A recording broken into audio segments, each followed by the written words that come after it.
Welcome to special focus trending now. నేను మీ రాణి ప్రతుష.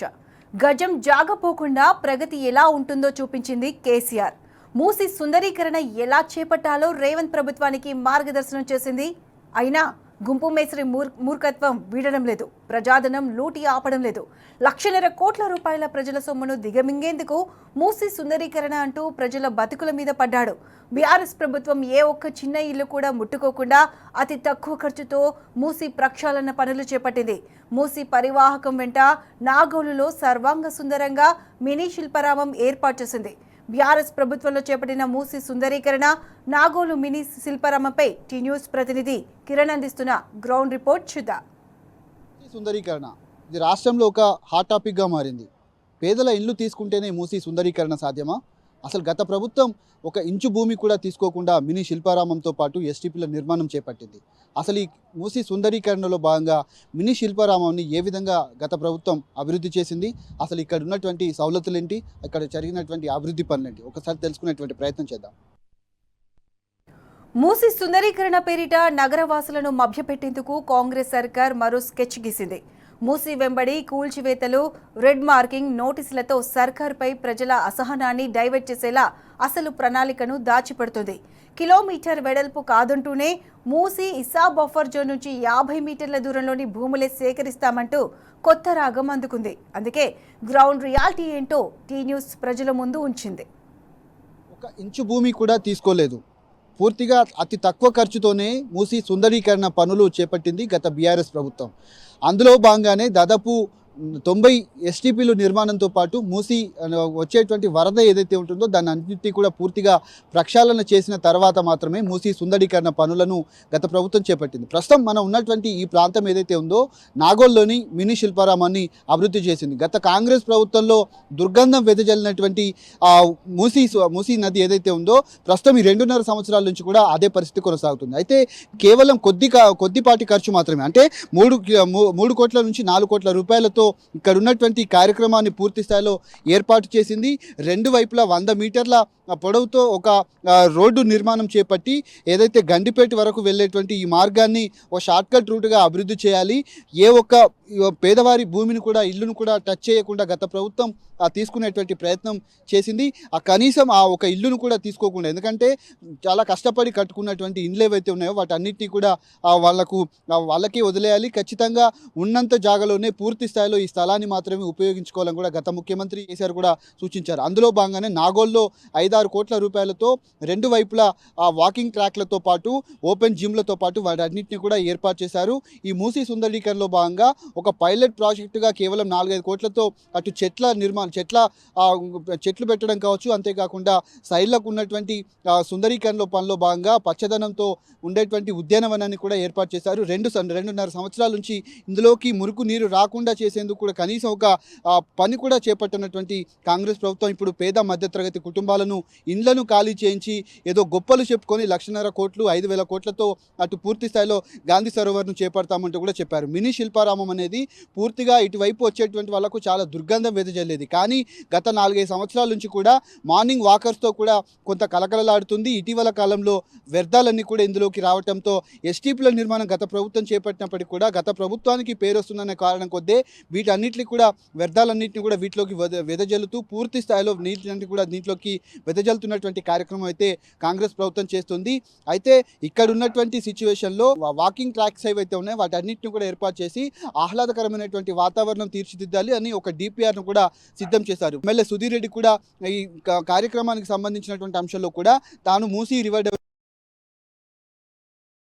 ప్రభుత్వంలో కూడా తాను ఈ ప్రాజెక్టుకు సంబంధించినటువంటి అనేక ఏర్పాట్లు చేశారు. ఇక్కడ నాగోల్ నుంచి మొదలుకొని గండిపేట వరకు వెళ్ళేటువంటి ప్రాంతం ఏదైతే ఉందో వాటన్నిటిని కూడా 2 వైపులా 100 మీటర్ల మేర పూర్తి స్థాయిలో ఒక రోడ్డు నిర్మాణం చేపట్టి ఈ నీటినన్నింటినీ కూడా యూ షేప్లో వచ్చే విధంగా నీటినన్నింటినీ కూడా కిందికి దిగువకు వదులుతూ నీటిని శుద్ధి చేసి నీటిని మళ్ళీ యూజ్ చేసుకునేటువంటి కార్యక్రమాన్ని చేపట్టారు. ప్రస్తుతం ఉన్నటువంటి ఈ ప్రాంతం అంతా కూడా ఒక పచ్చదనంతో పాటు ఉద్యానవనాన్ని కూడా ఏర్పాటు చేసినటువంటి సిచ్యువేషన్ అయితే ఉంది. కనీసం ఇక్కడ మెయింటెనెన్స్ కూడా చేయకపోతే పోగా కొత్త ప్రాజెక్టులు చేపడతాము, 1,50,000 కోట్ల ప్రాజెక్టులు చేపడతామంటూ కూడా రాష్ట్ర ప్రభుత్వం చెప్తున్నటువంటి తీరుపైన టీ న్యూస్ ఒక ప్రత్యేక కథనాన్ని ఖచ్చితంగా ఇక్కడ ఉన్నటువంటి అభివృద్ధి కార్యక్రమాన్ని చూపెట్టేటువంటి ప్రయత్నం అయితే చూస్తుంది. అసలు లోపల ఏ విధమైనటువంటి అభివృద్ధి చేశారు, అసలు అక్కడ జరుగుతున్నటువంటి పనులేంటి, ఈ 2.5 సంవత్సరాల నుంచి కనీసం ఒక చిన్న పని కూడా ఇక్కడ మెయింటెనెన్స్ పని కూడా చేపట్టలేదు. ఇక్కడ అందుబాటులో ఉండాల్సినటువంటి సెక్యూరిటీ కూడా లేకపోవడంతో పూర్తిగా ఇదంతా కూడా పడవ పడ్డటువంటి పరిస్థితి కనబడుతుంది. గత ప్రభుత్వంలో దాదాపు 2023 వరకు కూడా ఇది ప్రారంభమైంది. వాకర్స్ కూడా చాలా వరకు ఆహ్లాదకరమైనటువంటి వాతావరణం ఇక్కడ కల్పించిందని కూడా ఇక్కడ ఉన్నటువంటి వాళ్ళు అయితే చెప్తా ఉన్నారు. మూసీ సుందరీకరణలో పనిలో భాగంగా ఏదైతే ఉన్నటువంటి అపార్ట్మెంట్లు కావచ్చు, ఇండ్లపైన వాటిని స్వాధీనం చేసుకోకుండానే కార్యక్రమం చేపట్టింది గత ప్రభుత్వం. కానీ ఇప్పుడున్నటువంటి ప్రభుత్వం మాత్రం వాళ్ళ ఇండ్లు స్వాధీనం చేసుకొని ఆ ల్యాండ్ను కబ్జాలు చేసే విధంగానే రాష్ట్ర ప్రభుత్వ తీరున్నట్టుగా తెలుస్తుంది. అసలు లోపల ఎంత మేర అభివృద్ధి చేసింది గత ప్రభుత్వం, ఏమేం కార్యక్రమాలు చేపట్టింది, అక్కడ ఉన్నటువంటి పనులేంటి ఒకసారి తెలుసుకునేటువంటి ప్రయత్నం అయితే చేద్దాం. ప్రస్తుతం మనం నాగోల్లో ఉన్నటువంటి మినీ శిల్పారామంలో ఉన్నటువంటి గత ప్రభుత్వం అభివృద్ధి చేసినటువంటి కార్యక్రమాన్ని చూపెట్టేటువంటి ప్రయత్నం అయితే చేస్తున్నాం. కేవలం 4-5 కోట్ల రూపాయలతో మాత్రమే ఈ మినీ శిల్పారామాన్ని ఏర్పాటు చేశారు. ప్రస్తుతం ఈ ప్రాంతం అంతా ఏదైతే ఉందో ఈ సైకిల్ ట్రాక్, మన ఉన్నటువంటి వాకింగ్ ట్రాక్, వాకర్స్కు ఇబ్బంది కలగకుండా వీటన్నిటిని కూడా అభివృద్ధి చేశారు. వచ్చేటువంటి వాళ్ళకు బయట నుంచి ఎలాంటి ఇబ్బందులు లేకుండా ఉండేందుకు. ఎందుకంటే గతంలో ఈ అభివృద్ధి కార్యక్రమాలు చేపట్టక ముందు కొంత ఇబ్బందికరమైనటువంటి పరిస్థితి ఉంది. ఇక్కడ దుర్గంధం వెదజల్లేది. అప్పుడు కూడా ఈ ఎస్టీపీల నిర్మాణంతో ఈ మురుగునీటిని అంతటిని కూడా అక్కడికి తీసుకెళ్లి శుద్ధి చేసేటువంటి కార్యక్రమం చేపట్టారు. ఈ వాకింగ్ ట్రాక్ ఏదైతే ఉందో 2 వైపులా దీన్ని కొంత 2 కిలోమీటర్ల మేర ఏర్పాటు చేశారు. అయితే పూర్తి స్థాయిలో 100 మీటర్ల వెడల్పు ఉన్నటువంటి 2 రోడ్లను వేసి గండిపేట వరకు మూసీకి సంబంధించి ల్యాండ్ చాలా వరకు ఉంది కాబట్టి దేన్ని కూడా, ఎందుకంటే గతంలో చాలా వరకు ఏ ఇంటిని కూడా టచ్ చేయకుండా గత ప్రభుత్వం అభివృద్ధి కార్యక్రమాన్ని చేపట్టింది. కానీ ఇప్పుడున్నటువంటి ప్రభుత్వం మూసీకి చుట్టుపక్కల ఉన్నటువంటి 4-5 కిలోమీటర్ల మేర ఉన్నటువంటి వాళ్ళ అపార్ట్మెంట్లు కావచ్చు, ఇండ్లను కూడా తీసుకునేటువంటి ప్రయత్నం అయితే చేస్తున్నారు. అయితే ఇక్కడ ఒక ఇంటిని కూడా టచ్ చేయకుండా, ఒక ఇంచు భూమిని కూడా తీసుకోకుండా ఉండేందుకు వాటన్నిటిని కూడా చేపట్టారు. అయితే ఈ వాకింగ్ ట్రాక్ ఏదైతే ఉందో ఈ వాకింగ్ ట్రాక్ అంతా కూడా కొంత చెత్తా చెదారం పేరుకుపోయింది. ఎందుకంటే 2 సంవత్సరాల నుంచి మెయింటెనెన్స్ కూడా చేయట్లేదు కాబట్టి ఇలాంటి పరిస్థితి ఉంది. కానీ గత ప్రభుత్వం కార్యక్రమాన్ని తీసుకొని అభివృద్ధి చేసింది అంతా కూడా పూర్తి స్థాయిలో ముందస్తు జాగ్రత్తలు కూడా తీసుకొని దీన్ని ఒక టూరిస్ట్ స్పాట్గా వచ్చిపోయేటువంటి వాళ్ళ వాకింగ్ ట్రాక్ను కూడా ఏర్పాటు చేసి పూల మొక్కలతో పాటు పచ్చదనం విరిజిల్లేలా ఇక్కడ ఉన్నటువంటి కార్యక్రమాన్ని కూడా మొక్కలు నాటి పూర్తి స్థాయిలో వచ్చినటువంటి వాకర్స్కి ఎవరైతే ఉంటారో వాళ్ళకు ఒక స్వచ్ఛమైన గాలిని అందించాలనే లక్ష్యంతో వీటన్నిటిని కూడా ఏర్పాటు చేశారు. మరోవైపు థీమ్స్ ఏవైతే ఉన్నాయో, బతుకమ్మకు సంబంధించినటువంటి థీమ్స్ కావచ్చు, తెలంగాణ కల్చర్ ఉట్టిపడేలా వీటన్నిటిని కూడా ఏర్పాటు చేసి వాతావరణాన్ని చూపెట్టేటువంటి గత ప్రభుత్వం చేసింది. కానీ ఇప్పుడు 1,50,000 కోట్లతో చేసేటువంటి కార్యక్రమం చాలా పెద్ద ప్రాజెక్టు. కానీ ఏ ఒక్క కార్యక్రమం కూడా పూర్తి స్థాయిలో చేపట్టకుండా కేవలం మధ్యతరగతి కుటుంబాలపైన పడటం, అక్కడ ఉన్నటువంటి 500 కుటుంబాలను రోడ్డు పడేసే విధంగా కావచ్చు, 10,000 ఇండ్లను పూర్తిగా నేలమట్టం చేసే విధంగా రేవంత్ రెడ్డి ప్రయత్నాలు అయితే కొనసాగుతున్నాయి. ఈ మురుగునీటినంతని కూడా ఎస్టీపీలు నిర్మాణం కొనసాగింది. 32 ఎస్టీపీలు పూర్తయ్యాయి. మరికొన్ని ఎస్టీపీలు కూడా నిర్మాణం పూర్తి కావాల్సి ఉన్నప్పటికీ వాటిని కనీసం శుద్ధి చేయకుండా, ఈ నీటన్నిటిని కూడా దీంట్లోనికి రానివ్వకుండా చేసేందుకు ఏమాత్రం ప్రయత్నం రాజకీయ కుట్రలో భాగంగా పూర్తిగా రియల్ ఎస్టేట్కు వత్తాసు పలికే విధంగా తను చేసేటువంటి కార్యక్రమాలు అయితే కనిపిస్తుంది. అతి కొద్ది ఖర్చుతోటే, ఎందుకంటే 3-4 కోట్లు అనేది చాలా పెద్ద విషయం ఏమి కాదు. ఆ 3-4 కోట్లతోటే ఇంత మేర అభివృద్ధి జరిగితే దాదాపు కొన్ని ప్రాంతాల్లో మాత్రం చాలా తక్కువ ఖర్చుతో కూడుతుంది, మరికొన్ని ప్రాంతాల్లో కొంత ఖర్చు అనేది ఎక్కువ అవుతుంటుంది. కానీ వాటన్నిటిని కూడా పట్టించుకోకుండా రేవంత్ రెడ్డి చేసినటువంటి కుట్రలు ఏవైతే ఉన్నాయో వాటన్నిటిని కూడా బహిర్గతమవుతున్నటువంటి పరిస్థితి కనబడుతుంది. ఇది కనుక ఈ మురుగునీటిని మాత్రం శుద్ధి చేసేటువంటి కార్యక్రమం చేపట్టి మురుగునీరు లోపలికి రానివ్వకుండా చేస్తే మాత్రం ఖచ్చితంగా మూసీ ప్రక్షాళన జరిగిపోయినట్టే. గత ప్రభుత్వం కూడా అనుకున్నది అదే. ఎందుకంటే 90 ఎస్టీపీల నిర్మాణం చేపట్టి మురుగునీటిని పూర్తి స్థాయిలో కిందికి వదిలే విధంగా దాంట్లో ఉన్నటువంటి ఒండ్రు మట్టిని అంతటి కూడా పైకి వేసి, ఎందుకంటే కొంత నేషనల్ గ్రీన్ ట్రిబ్యునల్ కావచ్చు, పర్యావరణవేత్తలు ఇబ్బంది గురి చేస్తారనే లక్ష్యంతో ఆ మట్టిని అంతటి కూడా పైన వేసి మళ్ళీ ఒక ట్రాక్ వేసిన తర్వాత 2 రోడ్ల నిర్మాణం చేపట్టాలని కూడా ఈ ప్రాంతాల్లో కూడా పూర్తి స్థాయిలో అనుకున్నటువంటి పరిస్థితి మనకు కనిపిస్తుంది. 2 వైపులా కూడా వాకింగ్ ట్రాక్లను వేశారు. ఆ కార్యక్రమం చేపట్టింది గత ప్రభుత్వం. పూర్తిగా కొంత మంచిగా ఉన్నటువంటి పనులు ఏవైతే ఉన్నాయో గత ప్రభుత్వం చేస్తే ఈ ప్రభుత్వం మాత్రం వీటిని పట్టించుకున్నటువంటి దాఖలాలు అయితే మనకు కనిపిస్తూ ఉన్నాయి. ఈ విధమైనటువంటి కార్యక్రమాలు చేశారు. ఇక్కడ ఓపెన్ జిమ్ కూడా ఉంది. అక్కడ ఏ విధమైనటువంటి ఏర్పాట్లు చేశారు, వచ్చినటువంటి వాకర్స్ జిమ్ చేసే విధంగా కూడా ఒక ఓపెన్ జిమ్ను కూడా ఏర్పాటు చేసినటువంటి కార్యక్రమాలు అయితే ఇక్కడ కనిపిస్తూ ఉన్నాయి. దాని పరిస్థితి కూడా ఎట్లా ఉంది, అసలు ఆ కార్యక్రమం ఏ విధంగా చేపట్టారు, అక్కడ ఉన్నటువంటి అభివృద్ధి కార్యక్రమాలు ఏంటి ఒకసారి చూసి వచ్చేటువంటి ప్రయత్నం అయితే చేద్దాం.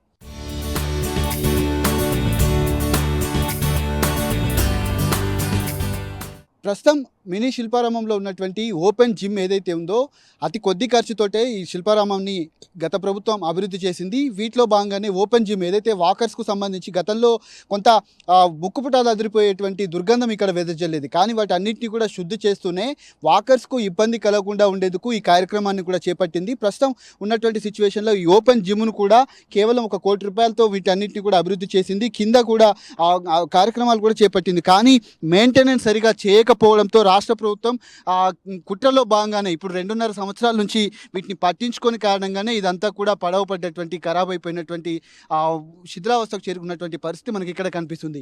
దీన్ని కొద్ది మేర ఖర్చు పెట్టుకొని పూర్తిగా ఉన్నటువంటి ఈ కార్యక్రమాన్ని కనుక పూర్తిగా ముందుకు తీసుకెళ్తే మాత్రం చాలా వరకు ఈ ఓపెన్ జిమ్ అనేది చాలా వరకు అనేక మందికి ఉపయోగపడుతుంది. వీటన్నిటి పరిస్థితి కూడా ఇంకా బాగానే ఉంది. కానీ వీటన్నిటిని కూడా పట్టించుకోవట్లేదు ఓపెన్ జిమ్. ఎందుకంటే వచ్చిన వాళ్ళందరికీ కూడా బయటికి వెళ్ళి వందల రూపాయలు ఖర్చు పెట్టుకోకుండా ఉండేందుకు వీటన్నిటిని కూడా ఏర్పాటు చేశారు. వీటన్నిటిని పూర్తి స్థాయిలో మన కెమెరామెన్ కూడా చూపెట్టేటువంటి ప్రయత్నం అయితే చేస్తున్నాడు. ఓపెన్ జిమ్ ఏదైతే ఉందో వీటన్నిటిని పూర్తిగా అభివృద్ధి చేసింది. కొద్ది మేర ఖర్చు మాత్రమే పెట్టి వీటన్నిటిని కూడా అభివృద్ధి చేసినటువంటి నేపథ్యంలో మరిన్ని కార్యక్రమాలు కూడా చేపట్టాలని కూడా గత ప్రభుత్వం భావించింది. కానీ కొంత పరిస్థితులు మారటంతో ఇప్పుడు ఉన్నటువంటి ప్రభుత్వం ఆ పేదల మధ్యతరగతి ఇండ్లపైన పడి పూర్తిగా వాటన్నిటి కుట్రలో భాగంగానే వీటన్నిటిని కూడా ఏర్పాటు చేసినటువంటి పరిస్థితి కనబడుతుంది. ముఖ్యంగా ఈ కార్యక్రమం ఏదైతే ఉందో ఓపెన్ జిమ్కు చాలామంది వచ్చేటువంటి వాళ్ళు ఎవరైతే ఉంటారో వచ్చినటువంటి వాళ్ళకు ఓపెన్ జిమ్ చేసుకొని మార్నింగ్ వాకర్స్ ఎవరైతే ఉంటారో వాకర్స్కు సంబంధించినటువంటి అంశంలో కూడా ఈ కార్యక్రమాన్ని కూడా చేపట్టింది. ఓపెన్ జిమ్తో పాటు వాకింగ్ ట్రాక్తో పాటు వచ్చిపోయేటువంటి వాళ్ళకు కొంత పరిస్థితి కూర్చునేందుకు కూడా సౌలతులు కూడా కల్పించింది. థీమ్స్తో పాటు పచ్చదనం విరజిల్లే విధంగా ఇక్కడ ఉన్నటువంటి కొన్ని కార్యక్రమాలు కూడా చేపట్టినటువంటి నేపథ్యంలో పూర్తిగా రాష్ట్ర ప్రభుత్వం కుట్రలో భాగంగానే వీటన్నిటిని కూడా పడవ పడేసింది. ఎక్కడ కూడా కనీసం మెయింటెనెన్స్ కూడా చేయట్లేదు. ఒక సెక్యూరిటీ గార్డ్ లేడు. వచ్చిపోయేటువంటి వాళ్ళకు ఇక్కడ పశువులు కూడా పెరిగిపోతున్నటువంటి పరిస్థితి మనకు కనిపిస్తూ ఉన్నాయి. అటు పందులు కావచ్చు, కుక్కలు కావచ్చు, అవన్నీ కూడా ఇక్కడ ఇబ్బందికరమైనటువంటి పరిస్థితిని ఎదురు చూస్తుంది. ఖచ్చితంగా వీటన్నిటిని మెయింటైన్ చేసే తప్ప కేవలం ఒక 5-10 కోట్లతోటే వీటన్నిటిని కూడా చేపట్టవచ్చు. కానీ 1.5 కోట్లు ఎక్కడ కూడా అవసరం లేదు. 5,000 కోట్లతో గాంధీ సరోవర్ తోటి పేరుతో చేసేటువంటి లూటీని కూడా అవసరం లేదంటూ కూడా మూసీ సుందరీకరణలో భాగంగా ఇందులోకి వచ్చేటువంటి మురుగు జలాలు కార్యక్రమం గత బీఆర్ఎస్ ప్రభుత్వం చేపట్టింది. ప్రస్తుతం ఉన్నటువంటి నాగోల్లో ఉన్నటువంటి ఎస్టీపీ ఏదైతే ఉందో దాదాపు 450 కోట్లతో ఈ ఎస్టీపీని నిర్మించింది. దాదాపు 32 ప్రాంతాల్లో కూడా ఎస్టీపీలు నిర్మించాలని కూడా చేపట్టారు. ఆయా ప్రాంతాల్లో ఉన్నటువంటి కెపాసిటీని బట్టి పూర్తిగా వీటన్నిటిని కూడా ఏర్పాటు చేశారు. ఇందులో వచ్చేటువంటి మూసీ నదిలోకి వచ్చేటువంటి వ్యర్థాలన్నీ కూడా శుద్ధి చేసిన తర్వాత పూర్తిగా నీటినన్నింటినీ కూడా మళ్ళీ ఉపయోగించుకునేందుకు ఈ కార్యక్రమాన్ని చేపట్టారు. అయితే ఇప్పుడు ఉన్నటువంటి ప్రభుత్వం ఏదైతే ఉందో పూర్తిగా వీటన్నిటిని కూడా విస్మరించి ఎక్కడికక్కడ పేదల మధ్యతరగతి కుటుంబాలపైనే పడి ఆ ఇండ్లను కూడా స్వాధీనం చేసుకొని పూర్తిగా అటు గాంధీ సరోవర్ కావచ్చు, మూసీ సుందరీకరణ అంటూ కూడా చేపట్టారు. వీటన్నిటిని కనీసం మెయింటెనెన్స్ చేయనటువంటి పరిస్థితి. గత ప్రభుత్వంలో దాదాపు కొన్ని ప్రాంతాల్లో 1000 కోట్లతో, కొన్ని ప్రాంతాల్లో 450 కోట్లు, ఆయా ప్రాంతాల కెపాసిటీని బట్టి సుమారు 90 ఎస్టీపీలను నిర్మించాలని కూడా తలపెట్టారు. అయితే ప్రస్తుతం 32 ఎస్టీపీలు గత ప్రభుత్వంలోనే పూర్తయ్యాయి. వీటన్నిటిని కూడా మూసీ నదిలోకి వచ్చినటువంటి వాటర్ అంతా కూడా ఇందులో తీసుకుంటున్నటువంటి పరిస్థితి. ఆ ట్రీట్మెంట్ ఏదైతే ఉందో వాటన్నిటిని కూడా శుద్ధి చేసేటువంటి కార్యక్రమం కూడా ఇక్కడ కొనసాగుతోంది. పక్కనే ఉన్నటువంటి నాగోల్ నుంచి వచ్చేటువంటి మూసీ నీళ్ళు ఏవైతే వాటన్నిటిని కూడా శుద్ధి చేసి తర్వాత వీటిని రీయూజ్ చేసుకునేటువంటి అవకాశం అయితే మనకి ఇక్కడ కనిపిస్తుంది. ముఖ్యంగా ఉన్నటువంటి ప్రాంతం ఏదైతే ఉందో పూర్తి స్థాయిలో 450 కోట్లతో వీటన్నిటిని కూడా ఏర్పాటు చేశారు. 320 మిలియన్ లీటర్ల ఈ వాటర్ కెపాసిటీ ఏదైతే ఉందో వాటన్నిటిని కూడా శుద్ధి చేసేటువంటి కార్యక్రమాన్ని గత ప్రభుత్వం చేపట్టింది. అయినప్పటికీ కూడా మూసీ సుందరీకరణలో భాగంగా ఎక్కడికక్కడ కనీసం ఒక ఇటుక పెట్టింది లేదు, కట్టింది లేదు. కానీ పేద మధ్యతరగతి కుటుంబాలపైనే పూర్తిగా తాను పడుతున్నటువంటి పరిస్థితి అదే విధంగా ఉంది. గత ప్రభుత్వం ప్రారంభించినటువంటి కేవలం 4-5 కోట్లతో మాత్రమే ఆ ప్రాజెక్టును చేపట్టారు. అక్కడ సుందరీకరణ పనులు కూడా చేపట్టారు. కానీ 5,000 కోట్లతో గాంధీ సరోవర్ అంటూ సుందరీకరణ అంటూ రాష్ట్ర ప్రభుత్వం చేసినటువంటి కుట్రలు కూడా బహిర్గతం అవుతున్నటువంటి పరిస్థితి. ఇదంతా కూడా గత ప్రభుత్వం చేసినటువంటి కార్యక్రమం అయినప్పటికీ కూడా కనీసం ఒక ప్రాజెక్టును ముందుకు తీసుకెళ్లలేనటువంటి పరిస్థితి అయితే మనకు కనిపిస్తుంది. ఈ నేపథ్యంలో ఇక్కడ ఉన్నటువంటి ప్రాంతం ఏదైతే ఉందో దీన్ని అంతటినీ కూడా శుద్ధి చేసేటువంటి కార్యక్రమం అయితే చేపడతా ఉన్నారు. ముఖ్యంగా ఈ ప్రాజెక్ట్ ఏదైతే ఉందో వచ్చేటువంటి వ్యర్థాలను పూర్తిగా ఏదైతే మురుగు వ్యర్థాలు ఉంటాయో వాటన్నిటిని కూడా తగ్గిస్తేనే ఖచ్చితంగా మూసి ప్రక్షాళన కావచ్చు, మూసి సుందరీకరణది సాధ్యమవుతుంది. వీటన్నిటిని కూడా ఏర్పాటు చేసిన తర్వాత ముందుకు కార్యక్రమం వెళ్ళేటువంటి అవకాశం అయితే ఉంటుంది. ఎక్కడ కూడా ఒక ఇంచు భూమి కూడా స్వాధీనం చేసుకోకుండా, ఏ ఒక్క ఇల్లును కూడా పూర్తిగా స్వాధీనం చేసుకోకుండా వీటన్నిటిని కూడా సుందరీకరణ చేసినటువంటి పరిస్థితి మనకు కనిపిస్తుంది. నాగోల్లో కూడా పరిస్థితి అదే విధంగా ఉంది. మూసీ రివర్ ఫ్రంట్ మీదుగా బీఆర్ఎస్ ప్రభుత్వం నాడు చేపట్టిన నిర్మాణం అందరినీ విశేషంగా ఆకట్టుకుంది. కానీ మూసీ బఫర్ జోన్పై రేవంత్ సర్కార్ ఇప్పుడు దాగుడు మూతలాడుతుంది. ప్రజా వ్యతిరేకతను జడిసి మసిపూసి మభ్యపెట్టేందుకు తండ్లాడుతోందని ఎల్బీనగర్ ఎమ్మెల్యే సుధీర్ రెడ్డి ఆరోపించారు. ప్రస్తుతం మూసీ బఫర్ జోన్ నుంచి 50 మీటర్లు మాత్రమే సేకరిస్తామని అధికారులతో అబద్ధాలు చెప్పిస్తుందని దుయ్యబట్టారు. కానీ వాస్తవానికి దశల వారీగా బఫర్ జోన్ను కిలోమీటర్కు విస్తరించేందుకు కాంగ్రెస్ సర్కార్ ప్రణాళిక రూపొందిస్తుందంటున్న సుధీర్ రెడ్డితో మా ప్రతినిధి Kiran face to face. Musi సుందరీకరణ అంటూ పేదల భూములపైన పడింది రేవంత్ రెడ్డి ప్రభుత్వం. కానీ గత ప్రభుత్వం ఎక్కడ ఒక ఇల్లు అక్విజిషన్ చేసుకోకుండా, పూర్తిగా భూములను కూడా స్వాధీనం చేసుకోకుండా ఉన్నంత భూమిలోనే పూర్తిగా బ్యూటిఫికేషన్ చేసినటువంటి పరిస్థితి మనకు కనపడుతుంది. అయితే గత ప్రభుత్వం చేసినటువంటి అభివృద్ధి ఏ విధంగా ఉంది, నాగోల్లోని శిల్పారామంలో ఎట్లాంటి కార్యక్రమాలు చేపట్టారు, ప్రస్తుతం మనతో మాట్లాడడానికి మూసీ రివర్ డెవలప్మెంట్ కార్పొరేషన్ మాజీ చైర్మన్ సుధీర్ రెడ్డి గారు, ఎమ్మెల్యే సుధీర్ రెడ్డి గారు మనతో పాటున్నారు. సార్ నమస్తే సార్. ఈ బ్యూటిఫికేషన్ ఎట్లా చేశారు, గత ప్రభుత్వంలో ఏం చేశారు, అసలు ఈ బ్యూటిఫికేషన్ సంబంధించినటువంటి పూర్తి వివరాలు ఏంటి సార్? అంటే బ్యూటిఫికేషన్ అంటే మూసీ ప్రక్షాళన కార్యక్రమాన్ని మాజీ ముఖ్యమంత్రి గారు, మా గౌరవ ప్రియతమ నాయకులు కేసీఆర్ గారే ప్రారంభించారు. యాక్చువల్గా వారి హయాంలో ఉన్నప్పుడు మూసీ చైర్మన్గా నన్ను నియమించారు. దాంతోపాటు మూసీని సుందరీకరణ చేద్దామన్న ఆలోచన వచ్చి మూసీని ఫస్ట్ సుందరీకరణ చేస్తా అంటే మొదటి అడుగు ఏమేయాలి అనే ఆలోచన చేసిండ్రు. ఇందులో ప్రవహిస్తున్న నీళ్ళంతా కూడా హైదరాబాద్లో ఉన్న సివేజ్ మొత్తం కూడా ఇడికే వస్తుంది. డ్రైనేజ్ వాటర్, దుర్గంధపూరితమైన వాతావరణం. కొన్ని 50-60 సంవత్సరాల నుంచి పారిశ్రామిక కాలుష్యాలు అనుకోండి, సివేజ్ వాటర్ అనుకోండి, ఇదంతా కలిసి లోపల అంతా కూడా ఒండ్రు మట్టి కూడా బాగా పొల్యూట్ అయిపోయింది. కాబట్టి దీన్ని సుందరీకరణ చేయాలంటే మొదటి అడుగు ఫస్ట్ ఇందులోకి వచ్చే నీళ్ళంతా కూడా శుభ్రంగా ట్రీట్మెంట్ అయిన వాటర్ని తీసుకురావాలని చెప్పి కేసీఆర్ గారు తలపెట్టారు. అందులో భాగంగానే కేసీఆర్ గారు 3,600 కోట్ల రూపాయలతోటి 32 ఎస్టీపీల నిర్మాణం చేసింది. ఈ 32 ఎస్టీపీలు అంటే ఎక్కడికి వెళ్ళి వస్తాయంటే హైదరాబాద్లో వచ్చే సీవేజ్ వర్క్ అని దాదాపు ఒక 100 కాలనీకి 200 కాలనీకి ఒక ఎస్టీపీ అవన్నీ కనెక్ట్ చేసి 400-500 కాలనీలు ఒక నెట్వర్క్ చేసి ఆ 400-500 కాలనీల నెట్వర్క్ అంతా కూడా మూసీలకు వచ్చేటప్పుడు ఈ మూసీలకు వచ్చే అవుట్లెట్స్ అన్ని జాయింట్ అన్నింటిని కూడా కలిపి ఎస్టీపీలకు తీసుకుపోతారు. ఈ నాగోల్ ఎస్టీపీకి వస్తే ఈ 1000 కాలనీల ప్రవాహం ఇక్కడ కలెక్ట్ చేసి ట్రీట్మెంట్ చేస్తారు నాగోలతో. మురికి నీళ్ళు ఫస్ట్ అంతా కూడా శుభ్రంగా నీళ్ళు అయిపోయి వస్తే కొంచెం వరకు మెరుగుపడతాయి. సరే, ఈ రోడ్ వేసే ప్రాసెస్లో ఎంతమంది నష్టపోతారు అనేది ఒక ఆలోచన కూడా చేసినాం. సాధ్యమైనంత వరకు ఎవరికీ నష్టం కాకుండా చేయాలని చెప్పి మాకు కేసీఆర్ గారు ఇన్స్ట్రక్షన్స్ ఇచ్చిండ్రు. ప్రజల జీవితాలతో ఆడుకోవద్దు, వాళ్ళు కష్టపడి జీవిత కళ. ఇల్లు అంటే ఒక ఎమోషన్, వాళ్ళతో అటాచ్మెంట్ ఉంటుంది. కాబట్టి ఎవరి ఇండ్లు పడితే వాళ్ళ ఇండ్లు తీయొద్దు, అత్యవసరం అన్నప్పుడే చూద్దాము, ఆలోచన చేద్దామని చెప్పేసి వారు మాకు ఇన్స్ట్రక్షన్స్ ఇచ్చారు. మేము కూడా సాధ్యమైనంత వరకు ఇండ్లు డిస్టర్బ్ కాకుండానే డిజైన్ చేసి కేసీఆర్ గారికి మనం ఇచ్చినాం. ఇస్తే కూడా అందులో కూడా దాదాపు 10 నుంచి 11 వేల మంది చిన్న గుడిసెలు వేసుకున్న వాళ్ళు ఉన్నారు. 10 నుంచి 11 వేల మంది.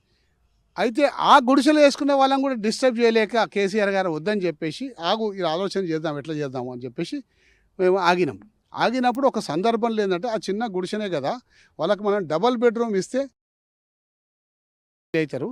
కాబట్టి వాళ్ళకి డబుల్ బెడ్రూమ్ ఇద్దామని చెప్పేసి కేటీఆర్ గారి ఆధ్వర్యంలో 2023 జనవరిలో ఫిబ్రవరిలో ఒక మీటింగ్ పెట్టిండ్రు. అలా హైదరాబాద్కు సంబంధించిన మంత్రులు తలసాని శ్రీనివాస్ యాదవ్ గారు, సబితా ఇంద్రారెడ్డి గారు, వీళ్ళందరూ కూడా ఉండే, మంత్రి మల్లారెడ్డి గారు అందరూ ఉండే. అందరి సమక్షంలో ప్రతి ఎమ్మెల్యేకి డబుల్ బెడ్రూమ్ కోటా కొట్టొచ్చిండు. అంటే మా నియోజకవర్గానికి ఒక 3,000, 3,500, 4,000 ఇండ్లు అట్లా కేసీఆర్ గారి ప్రభుత్వంలో ఇచ్చిండు. అంటే ఇక్కడ కాదు, మా దగ్గర కట్టలే అన్ని. మా దగ్గర కట్టిన హార్డ్లీ మొత్తం మంది కలిపి 600-700 ఏమో కట్టిండ్రు. కాబట్టి మిగతా వాళ్ళకి ఇక్కడ ఇవ్వాలి, మిగతా 3,000 మంది అక్కడ దూరం ఎక్కడెక్కడైతే కట్టినా అక్కడ ఇవ్వాలి. సో ఆ కోటాలో నుంచి 500 ఇండ్లన్నీ తీసేసి కేటీఆర్ గారికి హ్యాండ్ ఓవర్ చేసేసి వాళ్ళు అంటే ఒక 10,000 చిల్లర హ్యాండ్ ఓవర్ చేసారు. ఈ 10,000 చిల్లర ఇల్లు ఎవరికి ఇవ్వాలో, చిన్న గుడిసె వేసుకున్న వానికి డబుల్ బెడ్రూమ్, అంటే వాళ్ళు చిన్న గుడిసె ఒక సింగిల్ రూమ్ వాళ్ళు లేకపోతే రేకులతో ఉన్న వాళ్ళకి డబుల్ బెడ్రూమ్ అనేది మెరుగైన జీవితం, మెరుగైన నష్టపరిహారం, వాళ్ళకు ఉన్న దానికన్నా మంచి వసతి కల్పిస్తున్నట్టు. కాబట్టి వాళ్ళు అంగీకరిస్తారు. అంగీకరించకుండా వాళ్ళకి ఇంకేదైనా న్యాయం కూడా చేద్దామని కేసీఆర్ గారు ఆ ఆలోచనతో ఆపెట్టారు. వాళ్ళ గుడిసెలు కూడా తీయనేయలే మమ్మల్ని. ఫస్ట్ ఈ యొక్క నీటిని శుభ్రపరిచి ఇంకా మెరుగైన ఎస్టీపీలు కట్టి అవి వాటిని చేయకుండా, రెండోది అందులో ఒండ్రు మట్టిని తీగా ఇండ్ల మీద పడి ఇండ్లు డెమాలిషన్ చేస్తా అని చెప్పేసి అంటుండ్రు. ఇది తప్పు. సార్ అంటే ఇది ఒక కారణం. ఎందుకంటే చాలా వరకు అపార్ట్మెంట్లు కావచ్చు, ఉన్నటువంటి నిర్వాసితులు ఏండ్ల నుంచి ఉంటున్నారు.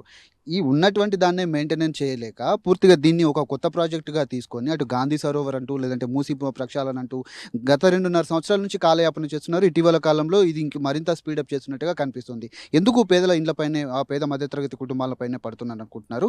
ల్యాండ్కు సంబంధించినటువంటి అంశంలో కూడా అనేక రకాల ఆరోపణలు వినిపిస్తున్నాయి. దీని మీద మీరేం చెప్తారు? అదే ఇప్పుడు మా యొక్క సిద్ధాంతం ఏంటంటే, కేసీఆర్ గారి సిద్ధాంతం ఏంటంటే, మూసీ నదికి మేము వ్యతిరేకం కాదు. మూసీ నది ప్రక్షాళన ప్రారంభించిందే కేసీఆర్ గారు. కానీ కేసీఆర్ గారి యొక్క ఆలోచన ఏ విధంగా ఉందంటే, ఎవరికి నష్టం కాకుండా మూసీ నది ప్రక్షాళన కార్యక్రమం కావాలనేది కేసీఆర్ గారి ఆలోచన. అందులో భాగంగా ఇవన్నీ కూడా చేశాం, దాంట్లో భాగంగానే చేశాం. ఎవరికి నష్టం కాకుండా చేయాలంటే 100% 1% కూడా నష్టం కాకుండా ఎవరు కూడా ఈ దేశంలో ఎవరు కూడా చేయలేరు. రాజకీయ నాయకులు కొద్దో గొప్ప నష్టం అవుతుంది. ఆ మినిమమైజ్ నష్టాన్ని కూడా వాళ్ళు సంతోషంగా ఇండ్లు అప్పచెప్పేసి వెళ్ళిపోయే విధంగా ఉండాలి. ఎస్ సార్, ఇది తీసుకొని మీరు బాగా చేస్తుందిగా, మాకు ఇంతైనా మెరుగైన వసతి కల్పియండి, మెరుగైన నష్టపరిహారం ఇవ్వండి అని చెప్పేసి ప్రభుత్వం దగ్గర సంతోషంగా తీసుకునేటట్టు ఉండాలని చెప్పేసి కేసీఆర్ గారి ఆలోచన.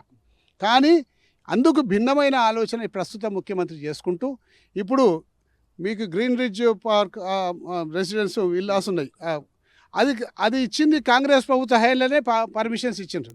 కాంగ్రెస్ ప్రభుత్వ హయాంలో పర్మిషన్స్ ఇచ్చిండ్రు.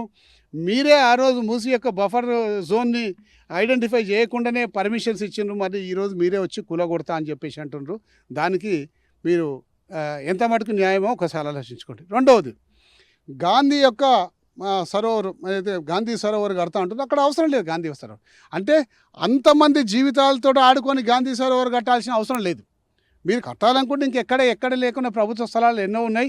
దాన్ని అందమైన మన పర్యాటక కేంద్రంగా తీర్చిదిద్దాలంటే ఒక 250 ఫీట్ల గాంధీ సరోవరాన్ని కట్టండి, మాకేం అభ్యంతరం లేదు, మీరు కట్టుకోండి. కానీ ఒక 500 కుటుంబాలు నివసిస్తున్న కుటుంబాలను నేలమట్టం చేసి మేము గాంధీ సరోవర్ కడతా అన్నదాన్ని బీఆర్ఎస్ పార్టీ వ్యతిరేకిస్తుంది. కేవలం ఆ అంశం మటుకు వ్యతిరేకిస్తున్నాం, మూసీ సుందరీకరణ కాదు. ఈరోజు సెక్రటరీ పక్కకు కట్టిన మన అంబేద్కర్ స్టాచ్యూ ఉంది, దానికి ఎవరు విజిటర్స్ రాకుండా తాళం వేసేసాడు.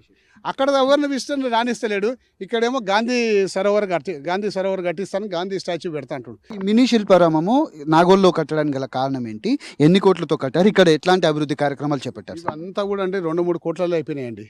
ఇవన్నీ ఎక్కువ ఖర్చు పెట్టలే. ఎందుకు ఖర్చు పెట్టలే అంటే, దానికి డిపిఆర్ ప్రిపేర్ అయినాక ఏది ఉంటుందో ఏది పోతుందో తెలియదు. కాబట్టి ఎక్కువ ఖర్చు పెట్టేసి మనం అంతా కూడా మళ్ళీ నష్టపోవద్దనే ఉద్దేశంతో అప్పటి వరకు మూసీ నదిని ప్రజలు అసహించుకుంటున్నారు. ఇక్కడికి రావాలంటే దుర్గంధపూరితమైన వాతావరణం, ముక్కులు మూసుకొని వస్తుండే. కాబట్టి కొంతమంది ప్రజలను ఇక్కడికి వచ్చేసి దీన్ని వాకింగ్ ట్రాక్ని ఉపయోగించుకుంటున్న ఆలోచనతోటి టెంపరవరీగా తక్కువ ఖర్చుతోటి మొత్తం 3-4 కోట్లతోటి మేము ఇక్కడ అక్కడ మినీ శిల్పారామం అంతా కలిపి ఇది చేశాం. మూసీ నది అంటే రివర్ బౌండరీ, అంటే నదికి సంబంధించిన బౌండరీ ఏంది. ఎక్కడైతే నదికి సంబంధించిన బౌండరీ ఫిక్స్ అవుతుందో అక్కడ నుంచి బఫర్ జోన్ ఫిక్స్ అవుతుంది 50 మీటర్లు. నది యొక్క విస్తీర్ణాన్ని బట్టి చిన్న మీటర్లు ఉంటుంది, పెద్ద కాలువ అయితే ఏంటంటే దానికి 50 మీటర్ల బఫర్ జోన్ ఉంటుంది. ఓవరాల్గా ప్రాజెక్టుకు 1,50,000 కోట్లు అంటున్నారు. ఇక్కడేమో మీరు చాలా తక్కువ అమౌంట్ తోటే ఇంత సుందరంగా తీర్చిదిద్దినట్టు పరిస్థితి కనబడుతుంది. గాంధీ సరోవర్కి 5,000 కోట్లు, మూసీ ప్రక్షాళనకు 1,50,000 కోట్లు. ఎందుకు సార్ ఇంత వేరియేషన్ పెట్టి 2.5 సంవత్సరాలు గడుస్తున్నా ఇంకా వాటిని కాలయాపన చేస్తూ ఆ ప్రాజెక్టుల పైన పేదల ఇండ్ల పైన పడుతున్నారని కూడా మనకు ఆరోపణలు పెద్ద ఎత్తున వినిపిస్తూ ఉన్నాయి. రాష్ట్ర ప్రభుత్వ తీరును మీరు చివరిసారిగా ఏం చెప్తారు? అంటే కేవలం రాజకీయ అవగాహన లేకపోవడం, పరిపాలన మీద అవగాహన లేకపోవడం, అనుభవం లేకపోవడం వల్ల ఈ కార్యక్రమాన్ని మేము ఇప్పుడు నేను చెప్పిన పనులన్నీ ఉన్నాయి కానీ మూసీని కొంచెం యూ షేప్గా చేసేసి నీళ్ళు ఈజీగా పోయేటట్టు ప్రవహించేటట్టు చేయడం, 2 యూ షేప్ చేసినాక వచ్చిన తోడిన ఒంటరి మట్టిని అంతా ఇక్కడ పైకి వేసి ఇక్కడ రోడ్డు చేయడం ఇవన్నిటి కలిపి 16,000 కోట్ల రూపాయలు ఎస్టిమేట్ చేసామండి. ఏది ఇక్కడ నుంచి కోట్ల రూపాయలతో పనిని ఇవాళ ఫస్ట్ థింగ్ 3 స్టేట్మెంట్స్ ముఖ్యమంత్రి గారు ఇచ్చిండ్రు. ఒక స్టేట్మెంట్ ఫస్ట్ 50,000 కోట్లు అన్నాడు, అదే మీటింగ్లో ఇంకో నెల రోజుల తర్వాత 75,000 కోట్లు అన్నాడు, దాని తర్వాత 1,00,000 కోట్లు అన్నాడు. అంటే ఈ మూడింటితోటి ఏమైపోయిందంటే ప్రజల్లో ఒక లేనిపోని అనుమానాలు మొదలైపోతున్నాయి. ఇవాళ నిజంగా పెద్ద ఎత్తున అవినీతికి ఇలా తెరదీయబోతున్నారు. ఈ మూసీ నది పేరు మీద, దీని ప్రక్షాళన పేరు మీద పెద్ద ఎత్తున అవినీతి తెరదీయబోతున్నారు. కాబట్టి దీన్ని మేము ప్రశ్నిస్తున్నాం. దీన్ని ప్రశ్నించే వరకే ముఖ్యమంత్రి గారు మేమందరం మూసీకి వ్యతిరేకులం, టీఆర్ఎస్ పార్టీ అడ్డుపడుతుందని చెప్పేసి తప్పుడు ప్రచారం చేస్తుంది. అది సరైంది కాదు. పూర్తి స్థాయిలో అవినీతి కార్యక్రమానికి ముందు వేసుకున్నటువంటి రేవంత్ రెడ్డి ఉన్నటువంటి పేదల భూములపైన కూడా తాను పడుతున్నటువంటి పరిస్థితులు అయితే కనిపిస్తూ ఉన్నాయి. ఖచ్చితంగా దీన్ని బీఆర్ఎస్ పార్టీ వ్యతిరేకిస్తుంది. ఇంత తక్కువ సమయంలోనే వీటన్నిటిని కూడా మేము కార్యక్రమాలు చేపట్టాము, కానీ ఒక కార్యక్రమం చేపట్టేందుకు పేదల భూములపైన పడడం ఎంతవరకు సమంజసం అంటే కూడా తాను ప్రశ్నిస్తున్నారు. రేవంత్ సర్కార్ మూసీ పరివాహక ప్రాంతంలో అంతర్జాతీయ స్థాయి ప్రమాణాలు, ఆకాశ హార్మాలు అంటూ రేవంత్ సర్కార్ ప్రజల వెన్నువిరుస్తుంది. గ్లోబల్ సిటీకి అనువైన రీక్రియేషనల్ జోన్లు, అంతకు మించి విలాసవంతమైన భవనాలకు అనువైన ల్యాండ్ బ్యాంకును ఎలా సేకరించాలనే ఆలోచనలో మునిగి తేలుతోంది. నిజానికి పేదల భూములు గుంజుకునే ఉద్దేశమే ప్రభుత్వానికి లేనప్పుడు ఎందుకు ఈ నాటకాలు? ప్రణాళికలను నమూనాపై ఎందుకు గందరగోళం? ఇదే ఇప్పుడు అంతుచిక్కని ప్రశ్నగా మారింది. ఇలా అసలు విషయాలను దాచిపెట్టి నయవంచన మాటలతో మూసీ భూములను చెరపట్టేందుకు రేవంత్ సర్కార్ కుతంత్రాలు పన్నుతుంది. కదా నాగోల్లోని మినీ శిల్పారామం అభివృద్ధి పూర్తిగా అతి తక్కువ ఖర్చుతోనే ఎంత మేర అభివృద్ధి చేసిందో ఇప్పటికే మనం చూపెట్టేటువంటి ప్రయత్నం అయితే చేశాం.